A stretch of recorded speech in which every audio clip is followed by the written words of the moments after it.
if I have one message to our president, it's lay off the ridiculous rhetoric about Canada being the 51st state. As an American, I'm ashamed, right, of the arrogance and disregard that we've shown one of our historically oldest, strongest, and most loyal allies.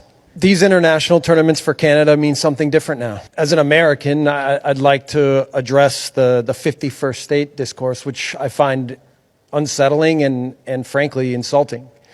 Canada is a strong, independent nation that's deep-rooted in decency, really. And it's a place that values high ethics and respect, unlike the polarized, disrespectful, and often now hate-fueled climate that's in the U.S. Oh, Donald Trump, you great big stupid fuck. You want Canada, but you are out of luck. You've tariffs that you want to charge on wood and oil and gas. But look up north, oh Donald Trump, feel free to kiss our ass. So you can keep your red, white, and blue. 'Cause no, Donald Trump, we sure as hell don't need you. No, Donald Trump, we sure as hell don't need you. You're a disgrace as a human being. I'm sorry, you may have gotten the presidency, but you're a disgrace. You're a convicted felon. You're a pervert. You treat your allies with absolute disdain while you kiss up to Putin. Here's the thing. We are your best neighbor. We are your best ally. We are your number one trading partner, but we won't break, Donald, because you think your grifter politics can push us around. And we will continue to defend the international world order. We will continue to work with NATO. We will continue to work with Ukraine. So, Donald, I know this is a big diversion exercise for you to change the channels in the United States, but you're going to have to explain to the American people very quickly why you brought in so many grifters and crooks with you. The American people aren't going to put up with it, and the Canadian people, we will never put up with it. Anytime, Donald, anywhere, we will take you on. Hey, it's your emotional support Canadian here. Somebody in the comments called me Daddy Canada, so if you'd like to call me Daddy Canada, that's fine too. You can also call me Ryan or my emotional support Canadian. There's a bunch of others, but I just want to be one too, okay? So as we are absorbing a lot of you from all of the different states that I mentioned, we need to have some Canadian lessons, and just a few. So we're going to do a few Canadian lessons just about being what it's like to be a Canadian. Okay, the first things first. A lot of you said Tim Hortons in the comments. Guess what? Guess what? Tim Hortons is actually American owned now. It used to be Canadian, and then Restaurant Brands International scooped it up, and now it's not. And they also changed the recipe, and this is for Canadians too. They also changed the recipe, and because all the different Canadians are like, well, come to Canada, get yourself a Timmy's, and you're like, it's American, okay? And they also changed the recipe, and it's, you know, in my opinion, it's not that great anymore. We haven't agreed on what the new national coffee chain is. Like Boston, you have Dunkin', which I have learned quite a lot about, and that's fantastic. So just so you know, so when you get here, I don't know what kind of coffee you're getting. You're probably gonna get a Timmy's. We haven't figured that out yet.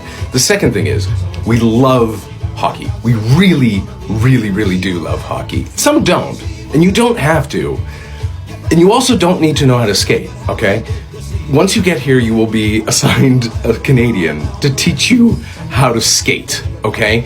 And it's gonna be adorable. We're gonna think you're adorable, just like penguin walking yourself on the, it's gonna be amazing. And we're gonna hold your arm, the small of your back, and we're just gonna hold you, and you're gonna know how to skate so quickly that it's like you always did. You start, so just put your skates on your stick, okay? Bring a bag of pucks, we're good to go. All right, so those are two things, and we'll keep, what else do you want to know? I want to know what you want to know about Canada. Let me know in the comments, and call me Daddy Canada. Whatever Trump says, I believe the exact opposite. So when he says we don't need anything Canada has, that's bullshit. If Canada ever decided to close its doors, the whole world would feel it within weeks. Let's start with food. Potash is one of the main ingredients in fertilizer. Without it, crop yields around the world would collapse. Canada holds the largest potash reserves in the world. It controls about 1/3 of the world's potash supply. If Canada stopped digging potash tomorrow, the price of food everywhere would go up within weeks. Then there's uranium. The world is racing to expand nuclear energy to fight climate change, and nuclear plants run on uranium. Canada ranks second among uranium producers in the world and has some of the richest deposits ever discovered, with grades that are dozens of times higher than those found anywhere else. So many of the reactors that are lighting up cities around the world are running on Canadian fuel. Then there's water. As the planet heats up and rivers dry up, fresh water is becoming one of the most valuable substances. And Canada holds around 20% of all the fresh water in the world. While countries are heading towards a future of drought and water wars, Canada is sitting on an ocean of the one thing everyone will be desperate for in the future. Then there's oil. Canada's oil reserves are the third largest in the world at 170 billion barrels, behind only Venezuela and Saudi Arabia. It is also one of the largest producers of gold, nickel, and the rare metals that go into your phone, your laptop, and the batteries of electric cars. Then there's the timber. Nearly 40% of the planet's forests that are certified as sustainable are Canadian. That means when Canada cuts down trees for timber, paper, or fuel, it is ensuring that the forests will remain ecologically diverse for future generations. So Canada has food, fuel, water, metals, timber, and power. Canada isn't just rich in one thing. It's rich in nearly everything the modern world can't survive without.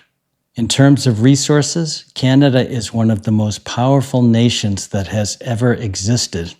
So when Trump says we don't need anything Canada has, then why does the idiot continue to wish we were the 51st state? So Canada is doing pretty good in light of the American aggression over the last couple of years. Our deficit is now reduced from $72 billion to $66 billion. That's no mean feat in such a short space of time. And a lot of that, of course, has been driven by oil and LNG contracts. And I think it's notable to say that a lot of that is being driven by new oil and LNG contracts. The Canadian government has been very successful at promoting Canada as a resource-driven country, and we are rebounding. Now, obviously, we've got a long way to go, and still, whilst Trump is in the White House, we fight against a wave. Yet, Canadians are very resilient. Canadians are very intelligent. Canadians are very resourceful and smart. And in light of all the aggression that's coming from the Trump administration, Canada is actually doing pretty good when you consider everything that's against us. And I think that we will continue to do pretty good. And we will continue to grow and expand. And most notably, the world is seeing Canada as a new leader for North America. Somebody needs to tell me what is with this orange dickhead and pissing off the friendliest people on the planet. Like, yesterday it was Canada, now it's Australia. Like, two places that don't bother anybody. Some of the friendliest people on this planet. Honestly, I'd rank them top 2. Look, man, at this point, God, hey, I'm gonna need you to make this man your 9 o'clock for tomorrow. Like, have him meet you. Trust me, like, the world needs him to meet you. Look, laws may not apply to him, but mortality still does. Father Time, it is your time to shine, bro. What? Don't sit there and look at me like y'all ain't thinking the same thing. Look, at this point, his obituary gonna be the most read piece of writing in history. People gonna celebrate like they won a championship, like they was in Philly last night. Gonna turn Project 2025 into Project X real quick. Look, nationally televised that funeral. Actually, put it around the world. Everybody would watch that. Enjoy. If you're not watching the NATO summit, you definitely need to. This is history breaking shit. Okay? The world has turned against America. And I'm not even fucking exaggerating. I'm not gaslighting you, okay? Canada just made a deal with the European Union for mutual defense. And mutual defense from who? Not China, not Iran, not Russia, but from us. The unstable power that has waged a fucking tariff war across the world, that is now bombing fucking sovereign countries because we don't agree with their policies or we don't want to talk it out. We don't have the patience to do anything anymore. There is no diplomacy. There's only threats. This is how people view us in the world right now. You have to understand, MAGA and Republicans and those that want immigrants to disappear. The world's seeing that mass men that don't identify themselves are going on the streets and kidnapping people, okay? And then sending them to the gulag, where then after they decide that they want to let them out, if they survive, they're sending them to countries of their origin.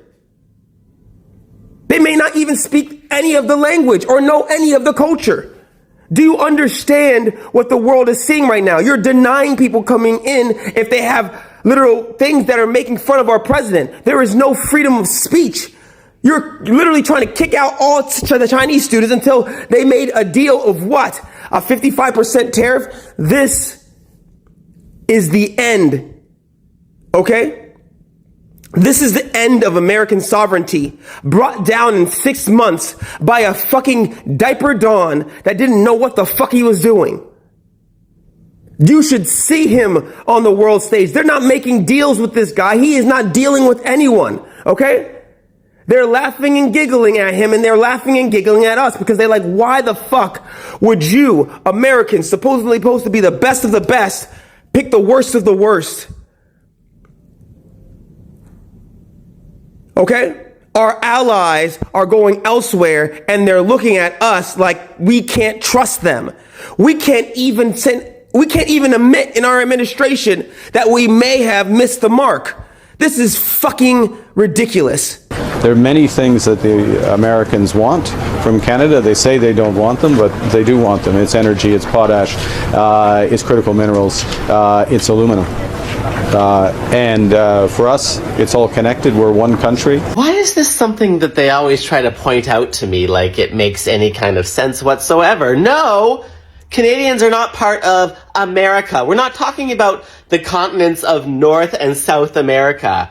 By that logic, Mexicans are Americans? Somebody who lives in Colombia is American? No. People who live in Colombia are Colombians. People who live in Mexico are Mexicans. People who live in Canada are Canadians. People who live in the United States of America are Americans, because it wouldn't make sense for us to say United States of Americans. So we call them Americans. Do you just have to argue about, like, you just gotta watch and be like, there's gotta be something in here that I can just pick a fight on? You are part of America, and you are part of the problem, always trying to pick a fight. Some perspective for Americans who are going after Canada again. Look, Canada was disrespected by an ally, and they simply responded. It's well within their right to push back, alright? And just because they don't want to sell US products anymore, doesn't mean you can get cranky about it. Yeah, welcome back again to my YouTube channel, and if you're watching me for the first time, please consider subscribing to my channel, like my video, and don't forget to hit the notification bell so whenever I post, you get notified. So folks, something is happening right now in Canada that the world simply cannot ignore. Because Canada isn't backing down. I mean, Canada is getting bigger. Believe it or not necessarily in size, but in influence. For years now, the world looked at Canada as America's quiet neighbor, friendly, stable, predictable, a country that rarely made too much noise. But that image is changing, and the world is starting to see it differently.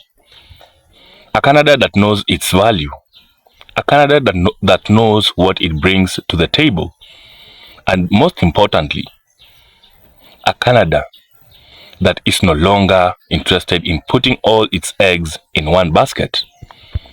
Look at what's happening right now, folks. The United States is threatening new 50% tariffs on certain Canadian products beginning August 19th, while negotiations between the two countries remains difficult. But here's the where Canada deserves attention. Instead of saying we have no choice, Canada is effectively saying we have options. And those options are getting bigger. Europe is looking at Canada. The Indo-Pacific is looking at Canada. I mean, major economies are looking at Canada's energy, critical minerals, agriculture, technology, and industrial capabilities. I mean, and Canada is looking back. This is not a country begging the world to notice it. It's a country reminding the world why it matters. Think about it for a second. What Canada actually has? One of the world's largest land masses, vast natural resources, energy, fresh waters, agricultural power, critical minerals, a highly developed economy, holds a strategic position between the Atlantic and Pacific, and access to enormous markets. I mean, Canada has something many countries would love to have. I mean, it has options. And now, trust me, Canada is using those options. The country is strengthening its relationship with Europe while expanding its presence across the Indo-Pacific and other markets. Canada's own government says its trade network provides preferential access across 51 countries and 16 free trade agreements. That changes the conversation, folks, because Canada doesn't have to ask who will accept us. Canada can start asking who want to work with us without looking desperate. And that's completely different position. Europe doesn't just see Canada as another country across the Atlantic. I mean, Canada is becoming a strategic partner in trade, in energy, technology, defense, and other critical minerals. I mean, and Canada's relationship with Europe is becoming increasingly important at exactly the moment when its relationship with Washington is under pressure. That timing is fascinating. Because, for one, pressure can break a country, or it can reveal what the country is capable of. And Canada appears to be choosing the second option. The message is becoming very clear. Canada will cooperate with America, but Canada will not depend entirely on America. That's not weakness, that's strategy. And perhaps that's what makes Canada's story so interesting. Canada isn't trying to become Europe. Neither is it trying to become America. Canada is simply becoming more confident about being Canada. That's the best part. A country with its own interests, its own resources, its own identity, its own privileges, and increasingly its own global strategy. And there is something almost poetic about it. For decades, Canada was known around the world for being polite, for being kind, for being nice, for being friendly, and still be firm. Canada can cooperate, trust me, and still protect its interest. Canada can be America's closest neighbor while building relationship with the rest of the planet. And that is the Canada the world is starting to see. A Canada that isn't running away from its past, but is preparing for its future. So, folks, when people ask, is Canada losing America? Maybe that's the wrong question. Maybe the real question is, how much bigger can Canada's world become? Because if Canada continues turning pressure into partnership, turning uncertainty into opportunity, and turning its natural strength into global influence, then this could be the moment Canada stops being viewed simply as America's neighbor and start being recognized as a global power on its own, right? And honestly speaking, Canada may have been underestimated for far too long, because the quiet neighbor just started opening more doors, and the world is walking through them. So, folks, what do you think about Canada? Does Canada need validation? Does it depend on America entirely? Let me know what you think in the comment section, folks. Until next time, we'll meet again in the next episode. And if you're watching us for the first time, please feel welcome. You can comment anything, because here we practice the freedom of speech. Until next time, folks, don't forget to hit the subscription button, like the video, and share the video to whoever needs to hear this. Until next time, folks, may God be with us. Family